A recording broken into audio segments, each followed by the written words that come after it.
నమస్తే అండి అందరికీ. నేను మీ Madhavi Krishna. Welcome to my channel Madhavi Krishna's Navarasa Kathamalika Telugu audio stories. వినండి, వింటూనే ఉండండి.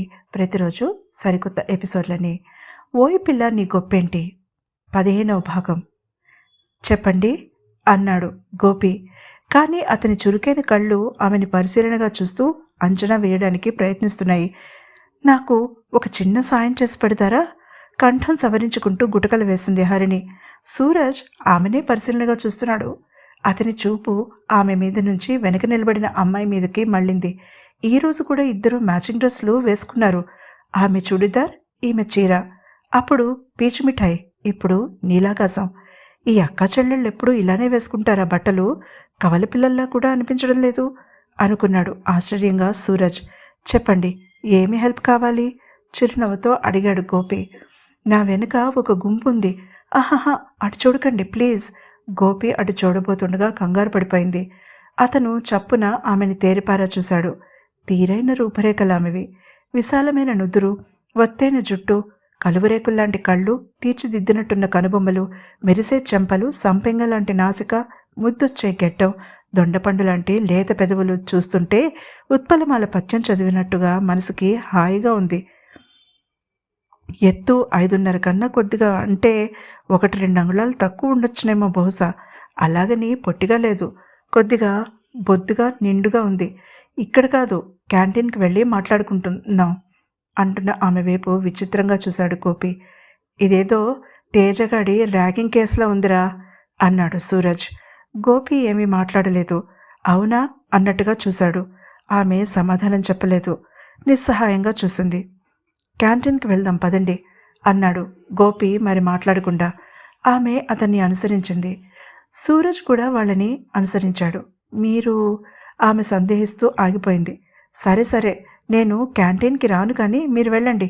ఆమె భయపడుతుంటే జాలిపడి వెనక్కి తిరిగాడు సూరజ్.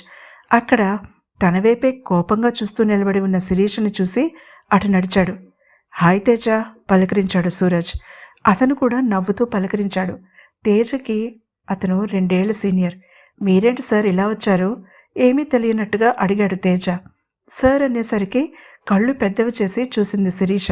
కొంపతీసి ఇతను స్టూడెంటా ఏంటి? కానీ అలా కనిపించడం లేదే. ఏంటి ఈ మధ్య జూనియర్స్ సూపర్ సీనియర్స్ని విష్ చేయడం కూడా మానేశారా? మేము కాలేజ్ వదలగానే పరిస్థితి ఇంత దారుణంగా తయారైందా? చాలా స్మూత్గా పరిస్థితిని తన చేతుల్లోకి తీసుకున్నాడు సూరజ్. అదేం లేదు సార్, పాపం ఆమె ఫ్రెషర్. లత శిరీష్ని వెనకేసుకొచ్చింది. సరే, ఇప్పుడు తెలిసిందిగా, మరి గుడ్ మార్నింగ్ చెప్పు అన్నాడు సూరజ్ సీరియస్గా శిరీష వైపు చూసి. ఆమె అతని వైపు యగాదిగా చూసింది. నువ్వు పోకిరివని మొన్ననే అర్థమైంది. నీలాంటి వాడికి గౌరవం ఇవ్వాల్సిన పని లేదు. దొంగకోళ్ళు పట్టే మొహం నువ్వును. అయినా నువ్వు ఈ యూనివర్సిటీ స్టూడెంట్ అని గ్యారంటీ ఏముంది అంటూ ఒకసారి సూరజ్ వైపు యగాదిగా చూసి అక్కడ నుంచి క్యాంటీన్ వైపు అడుగులు వేసింది కోపంగా శిరీష. ఇద్దరు అక్కచెల్లెళ్ళు అనుకుంటా సార్. ఈమె చాలా పొజిటివ్గా ఉంది ఆమె అంటే, చిన్నగా నవ్వుతూ చెప్పింది లత. అదొక్కటే కాదులే, మొన్న ఒక ఎన్కౌంటర్ అయింది మా మధ్య అన్నాడు నవ్వుతూ సూరజ్. అయితే అలా మాట్లాడే అవకాశం మీరే ఇచ్చారన్నమాట అన్నాడు తేజ నవ్వుతూ. కాదు, ఆమె ఇచ్చింది. ఇంతకీ ఏ గుటి పక్షి అడిగాడు నవ్వుతూ. డిప్లొమా ఇన్ కంప్యూటర్స్, పేరు హరిణి చెప్పాడు తేజ. హరిణి పేరు వినగానే షాక్ కొట్టినట్టయింది సూరజ్కి. క్యాంటీన్లోకి వెళ్ళిన అమ్మాయి పేరేంటి? గుండె వేగంగా రేసుగురంలో పరుగు తీస్తుంటే అడిగాడు సూరజ్. శిరీష చెప్పింది లత. కానీ హరిణి శిరీష అక్కచెల్లెళ్ళు కాదు. వీళ్ళు అక్కచెల్లెళ్ళు అంటున్నారు, కానీ వాళ్ళు ఒకే ఇంట్లో పెరిగారు, సొంత అక్కచెల్లెలాగా. అతను ఇక ఒక్క క్షణం కూడా ఆగలేదు. తేజ గ్రూప్కి చెప్పి అక్కడి నుంచి వేగంగా క్యాంటీన్ వైపు వెళ్ళాడు. ఆమె హరిణి అయితే చిన్నప్పటికీ ఇప్పటికీ చాలా మారిపోయిందని అనిపిస్తోంది. ఆమె కళ్ళు ఎప్పుడూ స్నేహశీలతతో నవ్వుతూ ఉండేవి. ఇప్పుడు జ్వాలాముఖిలా మండుతున్నాయి ఆ కళ్ళు. ఎక్కడా సహనం కానీ అర్థం చేసుకునే ప్రయత్నం కానీ ఆమెలో కనిపించనే లేదు. అంత దూకుడు హరిణిలో ఎప్పుడూ లేదు. అయితే వాళ్ళు తమ చిన్ననాటి స్నేహితురాళ్ళు కాదేమో అనుకుంటూనే క్యాంటీన్ దగ్గరికి చేరుకున్నాడు సూరజ్. అప్పటికే లోపలికి దూసుకుపోతోంది శిరీష. ఆమెని 2 అంగల్లో చేరుకుని ఆమె దారికి అడ్డు వచ్చి ఆపేశాడు సూరజ్.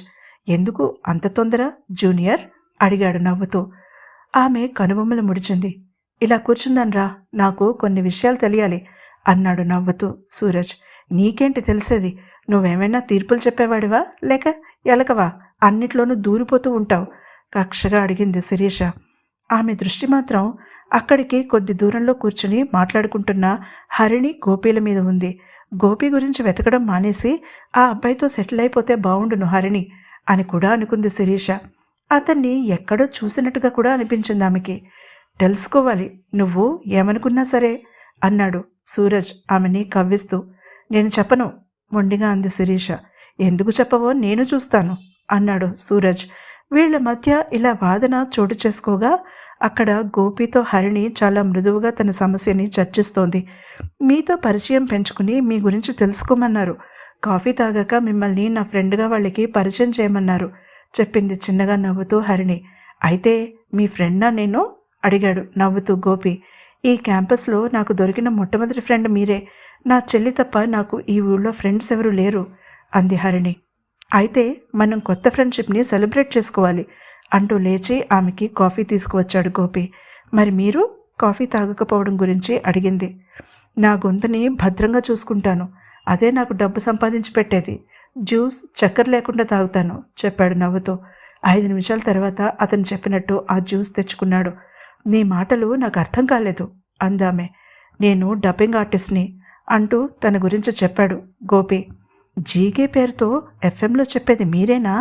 ఎక్సైట్ అవుతూ అడిగింది హరిణి. అతను చిన్నగా నవ్వాడు. మీరు విన్నారా అడిగాడు. రోజూ వింటాను. ఓయ్ పిల్ల నీ గొప్పేంటి అని మీరు ఎవరు వింటే వాళ్ళనే అడిగినట్టుగా ఉంటుంది.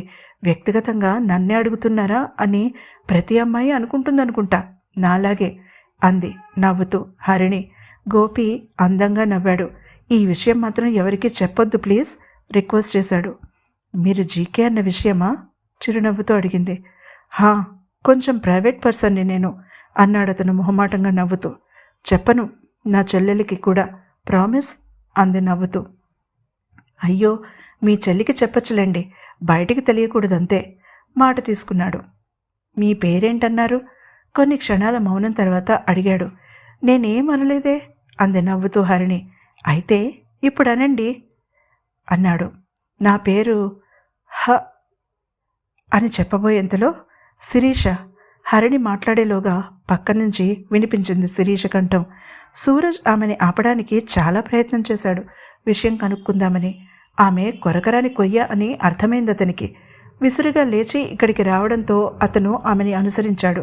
ఖచ్చితంగా వీళ్ళు ఆ హరిణి శిరీష కానే కాదు అని ఒక నిర్ధారణకు వచ్చేశాడు సూరజ్. ఇక ఆ పైన అతనికి విషయం తెలుసుకోవాలనే ఆసక్తి పోయింది. శిరీష గోపి రిపీట్ చేశాడు. మీకు ఈ పేరెందుకు సూట్ కాలేదు లేచి నిలబడి ఆమెకి చెప్పాడు గోపి. హరిణికి తన అసలు పేరు చెప్పాలని నోటి చివరిదాకా వచ్చింది, కానీ తన ఇంట్లో తెలిసిపోతే ఏం జరుగుతుందో తెలుసు కాబట్టి మౌనంగా లేచి నిలబడింది.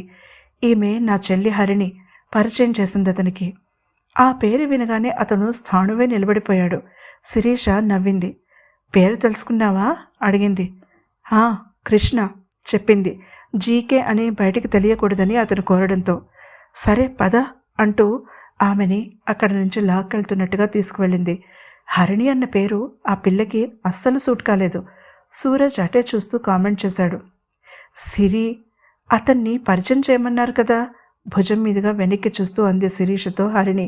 వాళ్ళ మొహం, ఆ ఎండ్రకాయ మొహంగాడు సూపర్ సీనియర్ అట, తెగ ఓవరాక్షన్ చేస్తున్నాడు, వాడే మెగాస్టార్ అయినట్టు.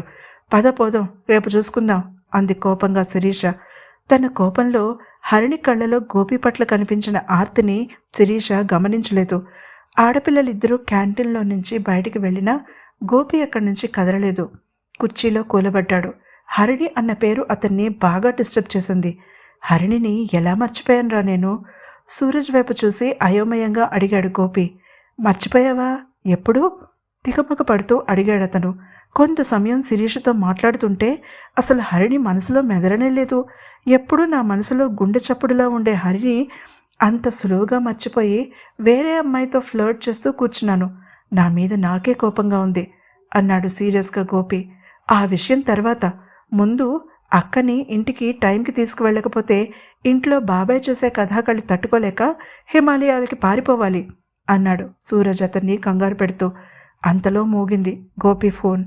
తండ్రి కాల్ చేశాడు అతనికి. ఏ విషయం చెప్పడానికి తండ్రి కాల్ చేసి ఉంటాడు తెలుసుకోవాలంటే తర్వాతి ఎపిసోడ్ని తప్పకుండా వినండి. ఈ ఎపిసోడ్ కనుక మీకు నచ్చినట్లయితే తప్పకుండా లైక్ చేయండి. అలాగే నా ఛానల్ని సబ్స్క్రైబ్ చేసుకోండి. తర్వాతి ఎపిసోడ్ కోసం రేపు ఉదయం వరకు ఆగవలసిందే. అంతవరకు సెలవు.